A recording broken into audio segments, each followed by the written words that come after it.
पुढे बघत घाटकोपरमधल्या श्री संभव दर्शन सोसायटीतला वाद पोलिसांच्या दरबारी गेला। दरम्यान पोलिसांनी राम रिंगे आणि सोसायटीच्या पदाधिकाऱ्यांना पोलीस ठाण्यात बोलावलं होतं। जवळपास अर्धा ते 1 तास घाटकोपर पोलीस ठाण्यामध्ये पोलीस अधिकाऱ्यांबरोबर चर्चा झाली बापू।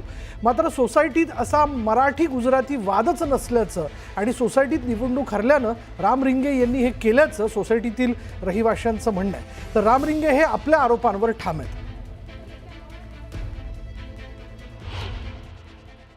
मेरी माँ, मेरी 2 बेटी है, ट्विंस, और ये मेरी वाइफ। बच्चियाँ मेरी इतनी डर गई है। कल का जो वाक़या हुआ, वो लोग नीचे नहीं उतरते, हमको उसको छोड़ने जाना पड़ता है कॉलेज के लिए, कहीं बाहर जाने के लिए। इतना डर गए हैं। तो ये सब आगे होगा या नहीं होगा, ये भी हमको डर लगता है कि हमारी सेफ्टी क्या।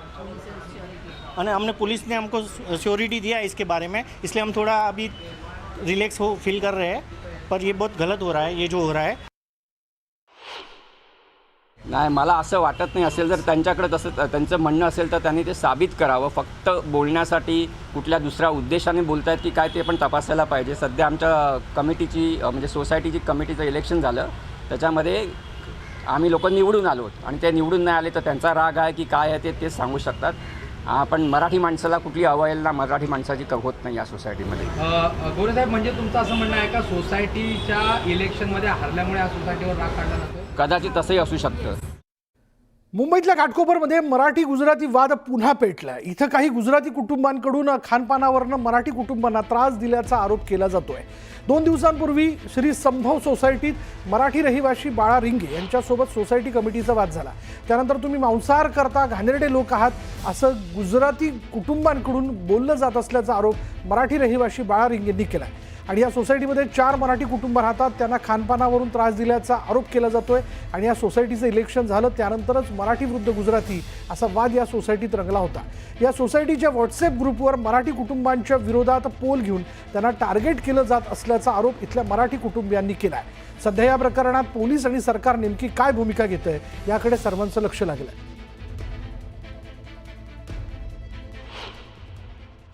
ये जो है मुंबई है हमारे महाराष्ट्र लोगों की, सब लोग बाहर से आए, पेट भरो, अच्छी तरह से रहो। लेकिन तुम लोग बाहर से आके इधर दादागिरी करोगे। मराठी लोग मच्छी खाएगा क्या, मटन खाएगा क्या, सब्जी खाएगा, तुम लोग नहीं सिखाने का। बोलता डोंगी बोलते, हाँ, कोई सिखाने का नहीं।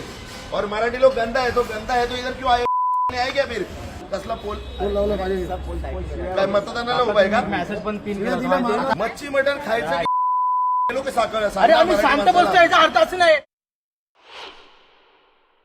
मी जो काही व्हिडिओ बघितला मला अजून पूर्ण माहिती मिळाली नाही, पण आमचे महाराष्ट्र सैनिक तिथे गेलेले आणि जे राजसाहेबांनी सांगितले की भूमिका आमची कायम आहे। जिथे मराठी माणसावर अन्याय होईल तिथे कानाखाली आवाज बसेल। घाटकोपरमध्ये पुन्हा मराठी आणि गुजरातीचा वाद जो आहे तो पेटताना दिसत आहे। जर पाहिलं एक व्हिडिओ जो आहे तो सोशल मीडियावरती मोठ्या प्रमाणात व्हायरल होतोय। त्या इमारतीमध्ये जर पाहिलं 4 जण जे आहे ते मराठी कुटुंब राहतात, बाकी सर्व गुजराती कुटुंब राहतात। त्या 4 मराठी कुटुंबांना जे आहे ते त्रास देण्यात येते। तुम्ही घाणेरडी लोक आहात, तुम्ही मच्छी मटण खाता, अशा प्रकारचं जे आहे ते त्यांच्यावरती वक्तव्य केले जाते। त्यांच्या विरोधात पोल देखील केले जातात। नक्की हा संपूर्ण प्रकार काय, या संपूर्ण प्रकाराची माहिती घेण्यासाठी आपण थेट त्या इमारतीमध्ये आलो। त्यांच्या सोबत हा प्रकार घडला, ते आपल्या सोबत आहेत। काय सांगाल, नक्की काय प्रकरण होतं, तुम्हाला कुठल्या भाषेत त्यांनी काय काय म्हटलं होतं आणि तुम्ही घाणेरडे आहात, मच्छी मटण खाता, इथे राहू नका, असं काय सांगाल? नमस्कार, मी राम रिंगे। एक महिन्यापूर्वी इलेक्शन झालं आमच्या सोसायटीमध्ये। त्या संदर्भामध्ये मी उभा राहिलो होतो, तर माझी हार झाली तिकडे। तिथून मला हा मराठी कुटुंबावरती हा अन्याय येतोय। सारखं मानसिक त्रास देतात मला, की टॉर्चर करतात मला की मराठी लोग गंदे है, मटन मच्छी खाने का नहीं, डॉगी पालने का नहीं, अगर मटन मच्छी खाना है तुमको तो घर बेच के जाओ। मराठी माणसाला ते फ्लॅट द्यायचा ना भाड्याने, मराठी माणसाला फ्लॅट विकत द्यायचं नाही। तर यांची मॅजॉरिटी बनलेली मॅजॉरिटी माझ्या अगेन्स्ट पोल उभा केलाय की राम रिंगे यांना मराठी कुटुंबाला परिवाराला कुठल्या कार्यक्रमात घ्यायचं नाही, फंक्शनमध्ये घ्यायचं नाही, आपण त्यांच्याशी बोलायचं नाही। काय सांगाल, तुम्ही तक्रार कुठे केली आहे? तक्रार केल्यापासून मी करणार आहे। पुन्हा एकदा मराठी विरुद्ध गुजराती हा वाद घाटकोपरमध्ये पेटताना दिसत आहे। न्यूज 18 लोकमतसाठी अविनाश माने, मुंबई। सर असे मराठी, मी स्वतः मराठी सांगितल्याप्रमाणे माझ्या अजून असं ऐकवात आलेलं नाही किंवा मलाही कोणी म्हणतं ना की तू नॉनव्हेज खाऊ नको असं आलेलं नाही. जर असं कोण करत असेल तर त्याच्या बाबतीत कमिटी उचित निर्णय घेईल. हे ॲक्सेप्टेबल नाही आहे. कुणी म्हटलं असेल, मी मागे यांना पण म्हटलं, कुणी जर असं म्हटलं असेल तर त्याच्यावरती जर साबित झालं तर कमिटी नक्कीच पावलं उचलेल. एकमेकांशी वाद चालू आहेत या लोकांचे, एक भांडणं चालू आहेत, त्या बाबतीत ते सोसायटीचं नेहमीच चालू असतं.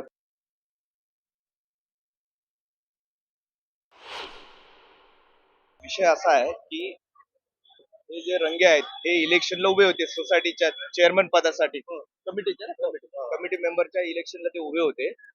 त्यामध्ये यांचा पराभव झालेला आहे. तेव्हापासून यांच्यामध्ये 2 गट आहेत आपसामध्ये सोसायटीमध्ये.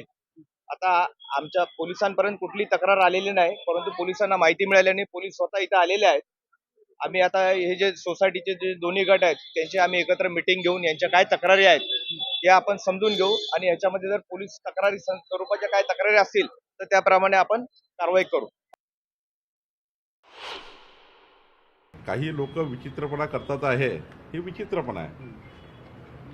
या महाराष्ट्रामध्ये आपापली भाषा सर्वांना वापरण्याचा अधिकार आहे, पण मराठी भाषा ही महाराष्ट्राची आहे, ती पुढं नेली पाहिजे, ती अग्रगण्य भाषा झाली पाहिजे.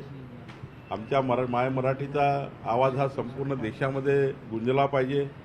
पण याचा अर्थ असा स्थानिक लेवलला वाद करून भाषामध्ये वाद करणं काही योग्य नाही. मराठी माणूस, मराठी भाषा आणि मराठी संस्कृतीचा सन्मान हाच झाला पाहिजे ही आमची भूमिका आहे. अन्य भाषिकांचा अपमान करून त्याच्यावर वितुष्ट निर्माण करणं हे आम्हाला मान्य नाही, एवढीच आमची भूमिका आहे. या संदर्भातली पुढली बातमी अशी की राज्यात इयत्ता पहिलीपासून हिंदी शिकण्याच्या निर्णयावर शिक्कामोर्तब करण्यात आलेले आहे. राज्य शालेय अभ्यासक्रम आराखडा 2024 नुसार मराठी आणि इंग्रजी माध्यमांच्या शाळांमधील 1ली ते 5वीच्या विद्यार्थ्यांना मराठी आणि इंग्रजीसह हिंदी ही तृतीय भाषा म्हणून शिकावी लागणार आहे. तर अन्य माध्यमांच्या शाळांमध्ये 1ली ते 5वीसाठी मध्यम भाषा मराठी आणि इंग्रजी अशा 3 भाषा असणार आहेत. जूनपासून सुरू होणाऱ्या शैक्षणिक वर्षापासून याची अंमलबजावणी करण्यात येईल.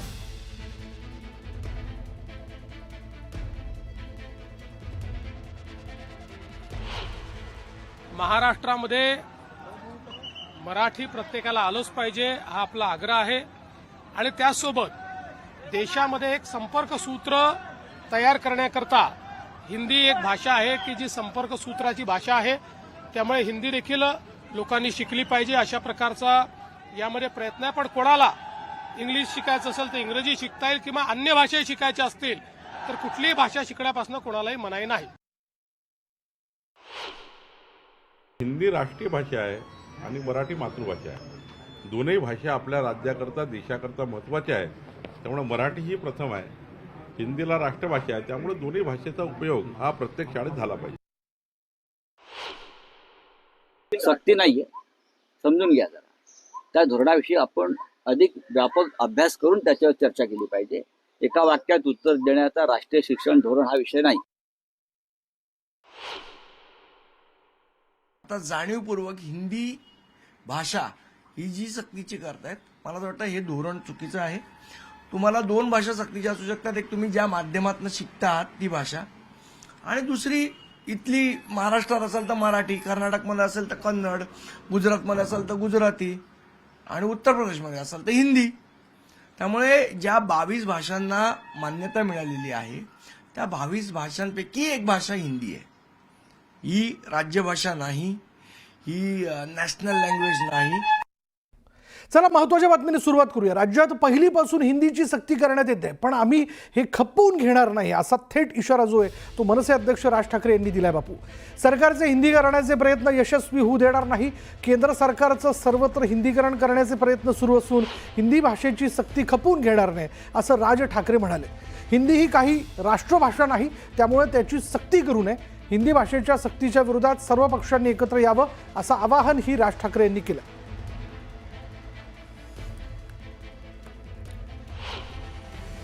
त्यांनी याबाबत एक्सवर एक पोस्ट टाकलेली. त्यांनी असं म्हटलंय की राज्य शालेय अभ्यासक्रम आराखडा 2024 नुसार महाराष्ट्रात पहिलीपासूनच हिंदी ही भाषा अनिवार्य करण्यात आलेली आहे.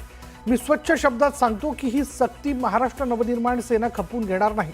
केंद्र सरकारचं सध्या जे सर्वत्र हिंदीकरण करण्याचे प्रयत्न सुरू आहेत ते या राज्यात आम्ही यशस्वी होऊ देणार नाही.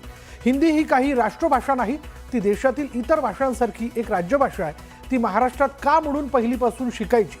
तुमचं त्रिभाषेचं सूत्र जे काही आहे ते सरकारी व्यवहारांपुरतंच मर्यादित ठेवा, त्याला शिक्षणापर्यंत आणू नका. या देशात भाषावार प्रांतरचना झाली आणि ती इतकी वर्ष टिकली, पण आत्ताच ही दुसऱ्या प्रांताची भाषा इथे महाराष्ट्रावर लादण्याचे प्रकार का सुरू झाले.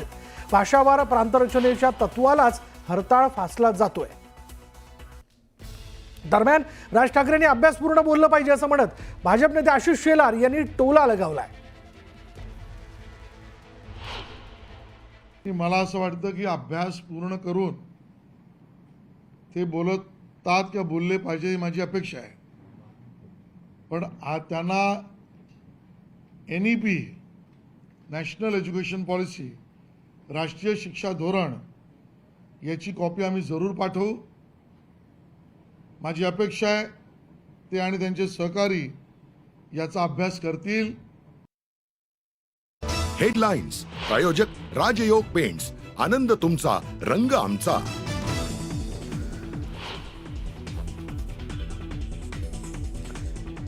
पहिलीपासून हिंदी भाषेची सक्ती खपवून घेणार नाही. केंद्र सरकारचं सर्वत्र हिंदीकरण करण्याचे प्रयत्न सुरू. राज ठाकरेंनी सरकारला ठणकावलं.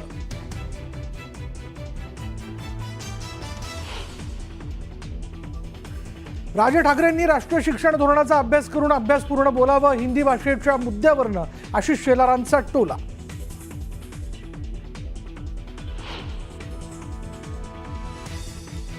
नव्या वक्फ सुधारणा विधेयक कायद्याला सुप्रीम कोर्टाची अंतरिम स्थगिती. केंद्र सरकारला 7 दिवसात उत्तर देण्याचे आदेश. वक्फच्या मालमत्ता डिनोटिफाय न करण्याच्याही सूचना.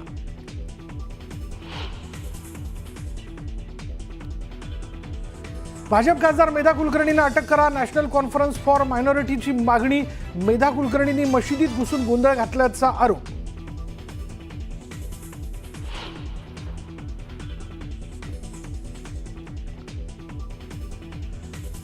काँग्रेस नेते संग्राम थोपटे काँग्रेसला सोडचिठ्ठी देणार. लवकरच करणार भाजपमध्ये प्रवेश. सूत्रांची न्यूज 18 लोकमतला माहिती.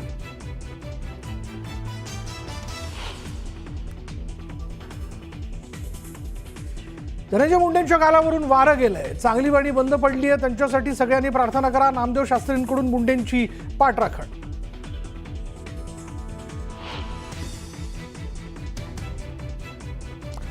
तुम्ही को पायलट नाही तर तुम्ही लोको पायलट आहात. एकनाथ शिंदेंनी को पायलटच्या मुद्द्यावरून केलेल्या वक्तव्यावर राऊतांचा शिंदेंना मिश्किल टोला.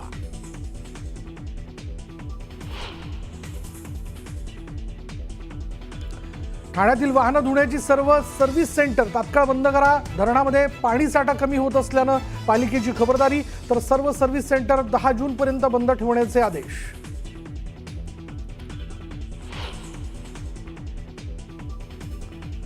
मेट्रो 7 मार्गिकेचं काम प्रगतीपथावर. टनेल, बोरिंग मशीन, बोगदा खणून बाहेर. तर पुढील वर्षापर्यंत अनेक मेट्रो मार्ग सेवेत येतील. मुख्यमंत्री फडणवीसांचं आश्वासन.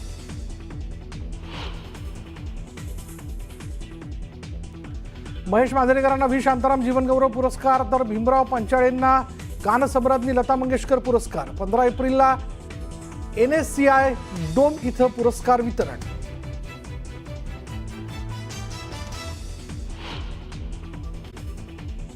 एक महत्त्वाची बातमी समोर येते. अलिबाग जवळील माने फाट्याजवळ भीषण अपघात झालेला आहे. कारची दुचाकीला जोरदार धडक बसली आणि अपघातात दोघांचा जागीच मृत्यू झालेला आहे.